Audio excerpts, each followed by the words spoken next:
Hello everyone, I'm Morton's Castle, and with today's video, I'm starting a new series on the channel where each month I'll play a game I enjoy and do a review of said game in the format of a video essay.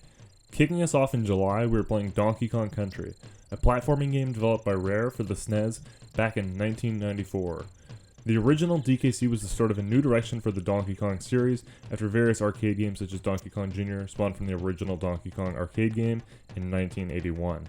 DKC was a popular hit on the SNES and came out with a sequel and even a third game for the SNES in the following years, and the franchise was reinvented by Retro Studios with DKC Returns in 2010.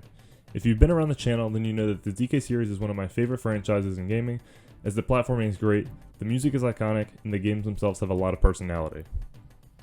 How did it all start out though? Today we take a look as we dive into Donkey Kong Country, which was recently put on the Switch with the SNES Online for July. The gameplay is pretty simple at its core. It's a platforming game, so your main ability is to jump, which allows you to cross gaps and defeat various enemies.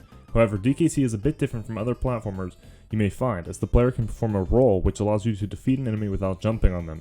It can also be used to perform a roll jump to cross larger gaps, and certain enemies can't be killed from rolling, which means the ability can't be spammed.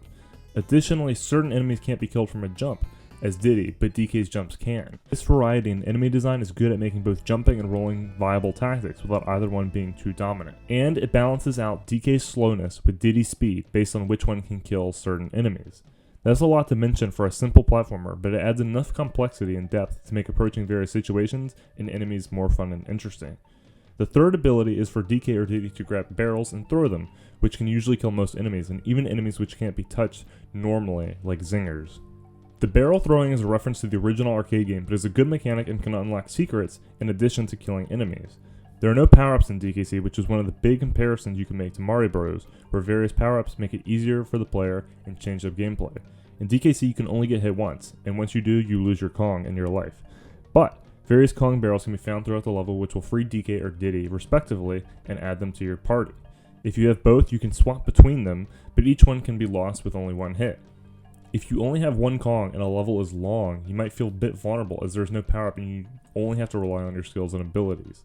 DKC has a bunch of animal buddies such as Rambi, Unguard, and Winky, who can be found in crates and can be ridden once free. The biggest comparison of animal buddies is that they're like Yoshi from Mario Bros, which is a rideable mount that can be used as a free hit in the levels they're available in. However, the animal buddies are diverse in their abilities. Winky is a frog who jumps high. Unguard is a swordfish who can kill enemies underwater, an ability that DK and Diddy can't do themselves. Espresso is an ostrich who can hover and cross larger gaps for the player, and Rambi is a rhino who kills all enemies he touches. The animal buddy variety is one of the great aspects of DKC and the SNES DKC trilogy itself when compared to the newer games which only have Rambi. The levels themselves have a bunch of different gameplay mechanics, but I will discuss that further in the level design segment.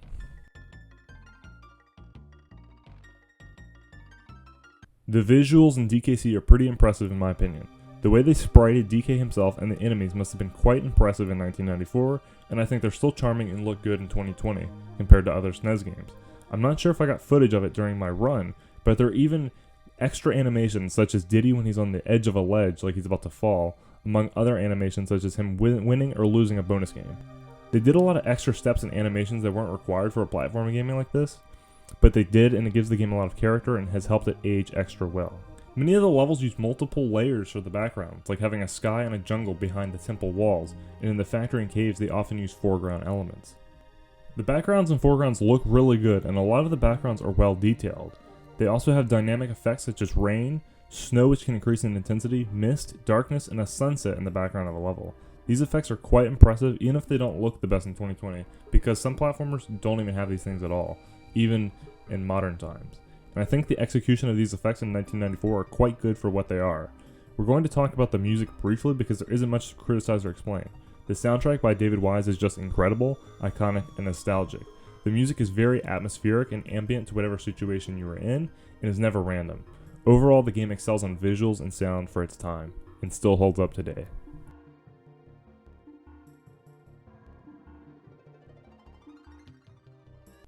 The level design is kind of a mixed bag. You got great levels and some levels that are a bit weird or irritating, but even then, the design choices made at their core are good ideas for platformers, but these ideas aren't always executed in the best way. Out of all the DKC games, even the new ones, I say that this one is actually my least favorite, because DKC2 and Tropical Freeze set the bar so high, and I like 3 and Returns a lot as well. That isn't to say that this original game is bad, it's just my personal opinion that this is my least favorite great game out of all of the great games that there is in this series.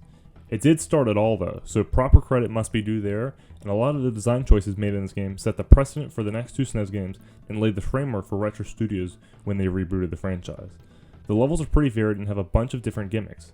It's remarkable that almost each level has its own gimmick or idea, with few levels retaining main themes such as barrel cannons, which show up the most times I think. One of my favorite levels is Stop and Go Station, where all of the enemies in the level are invincible and can only be temporarily stunned by these barrels the player must continuously touch in order to stun them and progress. It's a great level and a great gimmick, but is only explored in that one level. Later on you have a similar level towards the end of the game where barrels must be touched to turn on the lights of the cave, but because darkness is an obstructing thing and usually not good in platformers, the level isn't as fun and the same tension and challenge from Stop and Go Station just isn't there, and it becomes more annoying and frustrating. These 2 points illustrate that there are good gimmicks and bad gimmicks. One of the bad ones is the level where you have to grab these fuel barrels in order to keep the platform moving. If you miss one, the platform falls and you die. Dying on this level just sucks, as the platform is super slow and you have to do it all over again. It's basically a super slow auto-scroller. But there are also some great creative levels like these ropes that pull you up or down based on their color, or your iconic minecart levels. Something representative of the original DKC trilogy but is very prominent in this first game is that there's always an enemy at the end of the level that is seemingly random and can kill you somewhat easily. I'd go as far to say that these are troll enemy placements, and they're placed there purposely at the end of the level for just so they can kill you. In Kaizo Super Mario World ROM hacks, which are important in platforming fan games these days, you usually see troll enemies at the end of a hard level, and that's not something Mario games do, as they always give you the flagpole for free. Troll enemies are kind of a staple of the original Donkey Kong Country, is at the end you always have a random enemy that comes out of nowhere or blocks the final jump to the exit. Not all of the levels have them, but they're enough that it makes you cautious as you approach the end of the level. They can be annoying, but in my opinion, they're memorable and gives the game a lot of personality. Also in the level design, there are a few sections that feel like straight up enemy spam, which can be a bit ridiculous at times.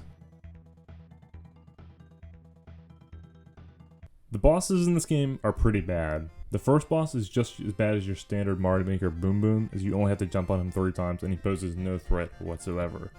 Dumb Drum is just a box that spits out enemies and is basically an enemy gauntlet.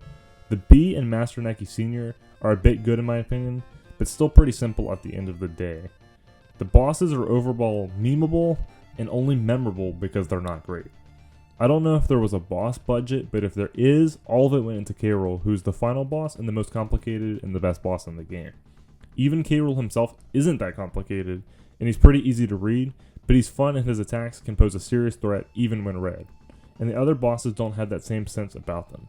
K-Rool himself is iconic, the music slaps, the arena is dope, and it transitions nicely into DKC2, which is aboard the same ship. Overall, DKC is a classic game, and due to its length and difficulty, can be completed easily in a single day. It has lots of replayability due to the speedrun potential it has as it's a short game, but also for casual playthroughs, as there are bonus rooms and secrets in each level, which you can have fun finding. One of the great things about this game is that it has unique bonus rooms, which is much more enjoyable than the copy-paste bonus rooms inside of the temples of Tropical Freeze. This was the first Game of the Month video I've done.